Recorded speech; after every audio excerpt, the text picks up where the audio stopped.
V-Guard presents कौन जीत रहा है, को पावर्ड बाय सेंसोडाइन एंड विमल। बोलो जुबां केसरी।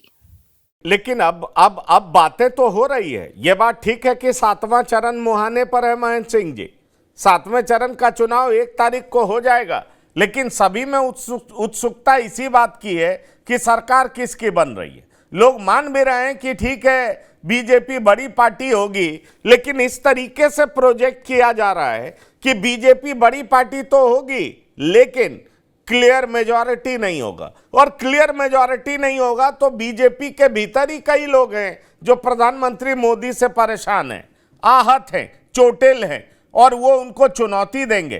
तरह तरह के आप कह सकते हैं तरह तरह की बातें कही जा रही हैं। पंकज भाई 2019 में मुझे याद है नितिन गडकरी को प्रधानमंत्री बता दिया गया।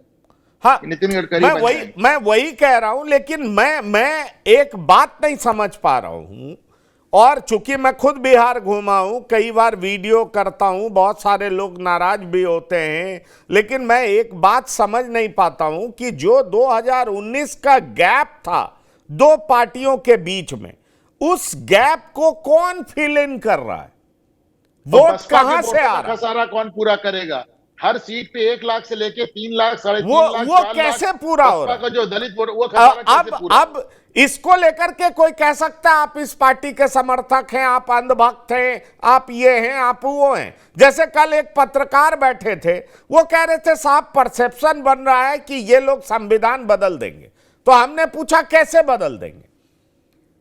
हमने पूछा कैसे बदल देंगे? परसेप्शन किसके बीच में बना है ये तो बता दीजिए। अगर पॉलिटिकल पार्टीज बोलती हैं तो बात समझ में आती है, क्योंकि उनको एक नैरेटिव सेट करना होता है। आप बोल रहे हैं तो क्यों बोल रहे हैं?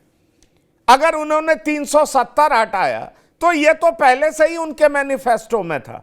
राम मंदिर तक उन्होंने बनाया तो कोर्ट से बनवाया साहब, कोई अध्यादेश नहीं लाए थे राम मंदिर के लिए। तो ये कहां से बात आ रही है? और खुद जब इस तरह की बात उठती है तो उस पर क्लैरिफिकेशन प्रधानमंत्री दे रहे हैं, गृह मंत्री दे रहे हैं, राष्ट्रीय अध्यक्ष दे रहे हैं, फिर ये बात कहां से आई? तो एक्चुअली कई बार मैं कासिम साहब की बात से बिल्कुल सहमत हूं कि कई बार ऐसा होता है जैसी आपकी नजर होती है आपका नजरिया भी उसी तरीके से होता है। पर जब आप लॉजिकली चीजों को देखना चाहते हैं तो बातें समझ से परे होती है कि ये हार होगी तो कैसे होगी, जीत होगी तो किस तरीके से होगी। जीत हो सकती है जब कोई विकल्प हो, और विकल्प नहीं हो तो वर्तमान सरकार से इतनी नफरत हो, तब हो सकता है कोई आए इसको हटाओ।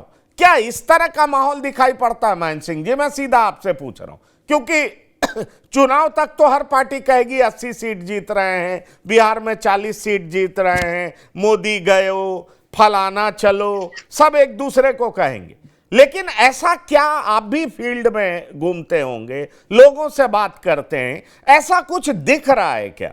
दिख रहा है कि बदला हुआ माहौल है? देखिए पंकज जी, दो बातें। पहली बात कि ये कतई नहीं है कि जरूरी नहीं है कि विकल्प के होने के बाद भी जनता किसी सरकार के खिलाफ वोट ना दे, और इसका सबसे बढ़िया उदाहरण है 2004। कोई विकल्प नहीं था जनता के पास, विदेशी बहू थी सोनिया गांधी, और जनता ने एक बहुत ही मजबूत सरकार को बदल दिया। तो देखिए, हमारी जनता जो है वो बहुत तार्किक होकर वोट नहीं देती, वो बहुत ही भावुक होकर वोट देती। दूसरी बात कि अगर आप जमीन पे बात करें तो निश्चित रूप से मुझे पता नहीं है कि इस बार चुनाव में भारतीय जनता पार्टी की इलेक्शन मशीनरी का रिमोट कंट्रोल किसके हाथ में, लेकिन जिसके भी हाथ में है वो एक के बाद एक, अगर आप कहें तो वो उल्टा पड़ रहा है। और सबसे उल्टा जो पड़ रहा, वो पहली बार स्वतंत्रता में संविधान एक मुद्दा बना। मतलब मुझे भी आश्चर्य होता है कि पॉलिटिकल साइंस के बच्चों को, जो बीए के बच्चे होते हैं, जो पोस्ट ग्रेजुएट बच्चे होते हैं, वो संविधान के बारे में उतना नहीं जानते हैं जितनी जमीन पे संविधान के बारे में चर्चा हो रही। और ये सिर्फ और सिर्फ अति उत्साह में दिया गया एक नारा कि अब की बार 400 पार, और उसको जिस तरीके से विपक्ष की इलेक्शन मशीनरी ने उसको घुमा दिया, तो ये वोट में कन्वर्ट हो या ना हो वो कोई नहीं कह सकता।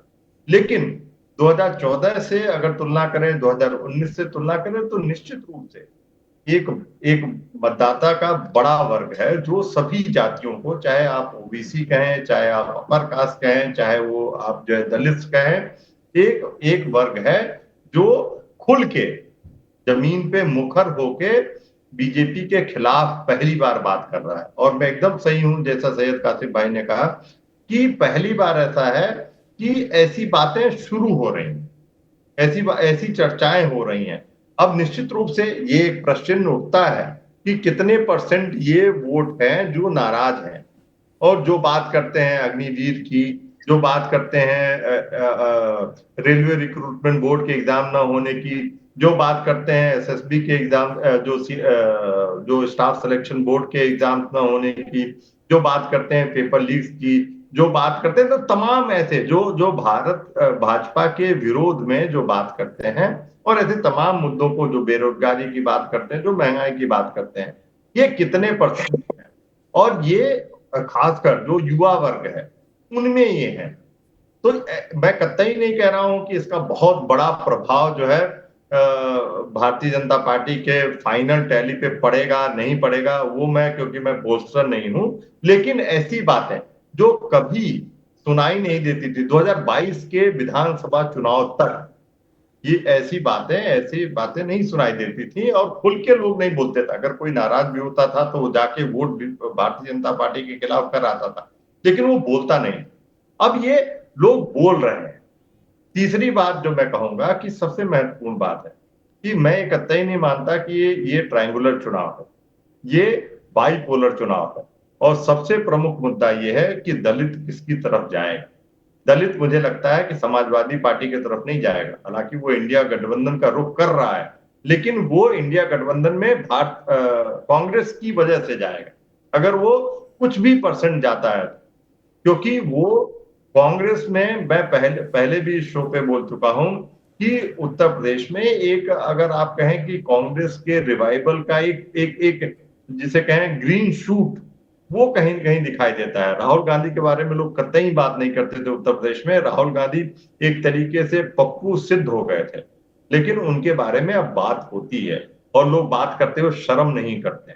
तो ये चीजें अब कितना चुनावी गणित वो उसमें कन्वर्ट होंगी, वोट में कन्वर्ट होंगी, इतनी कन्वर्ट होंगी कि नहीं कन्वर्ट होंगी, जो करीब 20-25% का गैप है भारतीय जनता पार्टी और विपक्ष में। लेकिन आज भी ये मुद्दा है, एक बहुत बड़ा सेक्शन है जो प्रधानमंत्री मोदी के बारे में बात करता है कि नहीं वो जीत रहे हैं।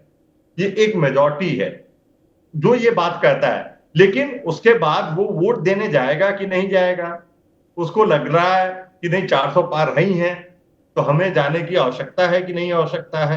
तो वो जो एक मन में ये होता था कि नहीं किसी भी कीमत पे जो है जाके प्रधानमंत्री मोदी को उस कुर्सी पे बैठे देखना, वो जो ललक थी, वो जो चाह थी, वो जो एक आप कहें कि मोटिवेशन था, उसकी कमी दिखाई देती है। और कहीं पे भी आप किसी से भी बात करें, आप कहीं पे भी घूमने जाएं, नहीं, वो जो देखिए वो है, जो विरोधी नहीं है। महेंद्र सिंह जी, वो कमी का होना बहुत स्वाभाविक है। 10 साल कोई सरकार या कोई व्यक्ति जब किसी पद पर होता है तो एंटी इनकम्बेंसी भी एक फैक्टर होता है, उसका जो ग्लैमर होता है वो कमता जरूर है। मैं भी बिहार घूम रहा था, मैं आपकी बात से बहुत सहमत हूं कि वहां पर युवा अक्रॉस द कास्ट लाइंस बात कर रहे थे कि नौकरी नहीं है, और यकीन मानिए लोग ये बात कह रहे थे कि नौकरी तेजस्वी दे सकते हैं, बहुत सारे लोग कह रहे थे। और मैं हैरान तब हुआ जब मैं एक जगह पर घूम रहा था और वहां पर तमाम लड़के सवर्ण जाति से थे, वो कह रहे थे कि मोदी पीएम चाहिए क्योंकि देश सुरक्षित रहता है, देश का नाम रहता है, तरह तरह की बातें। लेकिन अगर सीएम हमें चाहिए तो तेजस्वी यादव चाहिए। मैं हैरान हुआ, मैंने पूछा तेजस्वी यादव सीएम चाहिए? उसमें भूमियार भी थे, उसमें ब्राह्मण भी थे, उसमें राजपूत भी थे, तमाम जाति के लोग थे, कायस्थ भी थे, और वो एक ढाबा पे सभी लोग बैठे हुए थे। तो मैंने उनसे पूछा कि आपको सीएम तेजस्वी यादव चाहिए, क्या आपको जंगल राज के बारे में पता है? तो उन लोगों ने कहा अब इस नाम पे डराइए मत, वो आने वाला नहीं है। मैं कुल मिलाकर के कहना यह चाहता हूं कि चुनाव में अब युवाओं के बीच में रोजगार तो मुद्दा है, इस बात में कोई शक नहीं है, लेकिन बड़ा सवाल यह उठता है और यही मैं सब लोगों से समझना चाहूंगा कि रोजगार मुद्दा है पर उसकी इंटेंसिटी क्या है। यह रोजगार देने की बात कौन कर रहा है और जनता क्या उस पर भरोसा कर रही है, यह भी एक बड़ा सवाल। क्योंकि बिहार में तो मैंने सुना कि मुझे सीएम के तौर पे चाहिए, और मैं आपको सच बताऊं, अगर विधानसभा चुनाव होता तो मुझे दिख रहा है कि विधानसभा चुनाव में तेजस्वी यादव अपने अपोनेंट से वे अहेड होंगे, बहुत आगे होंगे, जो अभी वर्तमान वहां पर परिस्थिति है। पर लोकसभा चुनाव में आप प्रधानमंत्री चुनते हैं, उसमें कहीं तेजस्वी कंटेंडर है नहीं, अखिलेश यादव कंटेंडर है नहीं। ऐसे में जनता तभी हराती है जब वर्तमान प्रधानमंत्री के प्रति नफरत होती है या नाराजगी होती है, जब आप खारिज करते हैं कि नहीं, ये जो प्रेजेंट डिस्पेंसेशन है उसको आप हटाइए, वो हमारे लिए बिल्कुल नाकाबिल है, खराब है। जैसे मुझे लगता है 2014 में माहौल बना था कि ठीक है ये भ्रष्ट हैं, भ्रष्टाचार के कई आरोप लग चुके हैं। क्या उस तरह की कोई बात नजर आती है सैयद कासिम साहब? मैं आपसे पूछना चाहूंगा। नहीं, देखिए, हवा तो नहीं है, हवा उस तरह की नहीं है जिसका आप जिक्र कर रहे हैं, लेकिन हवा वो भी नहीं है जो हमने मोदी लहर देखी, 19 में भी देखी है और 14 में देखी है, हवा वो भी नहीं। लेकिन अब ये दोनों हवाओं का फर्क क्या है? मोदी लहर है नहीं, और मोदी लहर अगर नहीं है तो मोदी के खिलाफ भी हवा नहीं है, तो फिर वो हुआ ना कि दोनों एक जगह पे खड़े हैं। अब जब दोनों एक जगह पे खड़े हैं तो किसकी पोटली में कितना माल है, सवाल ये कि किसकी पोटली में कितना माल है। हालांकि प्रधानमंत्री मोदी के बयानात को अगर आप देखें तो, और उस पे आए हुए कमेंट्स देखिए, कमेंट सेक्शन बीजेपी के पेज पे, पीएमओ के पेज पे, प्रधानमंत्री के हैंडल पे, और वो जो कमेंट्स हैं वो आईटी सेल के कमेंट्स नहीं है, क्योंकि आईटी सेल की कमेंट्स की भाषा कुछ और होती है और आम आदमी अगर कमेंट करता है तो उसकी शैली और भाषा और। दो बयान मैं बताता हूं। एक तो प्रधानमंत्री ने कह दिया कि मैं बायोलॉजिकल नहीं। अब ये बायोलॉजिकल नहीं हूं को लेके जो बहस शुरू हुई, बड़ी बहस हो गई। फिर प्रधानमंत्री ने कह दिया कि गांधी को जानता कौन था, वो तो फिल्म बनी गांधी तो दुनिया जान गई गांधी। इस तरह के बयानों की उम्मीद हम और आप भी नहीं करते हैं प्रधानमंत्री मोदी के बयान से, मतलब हम खुद भी नहीं करते हैं। आम आदमी की बात जाने दी। आपने कहा कि वो जनता क्या मानेगी इस बेरोजगारी की बात को, क्या मानेगी कि पेपर लीक हो रहा है, कि क्या मानेगी?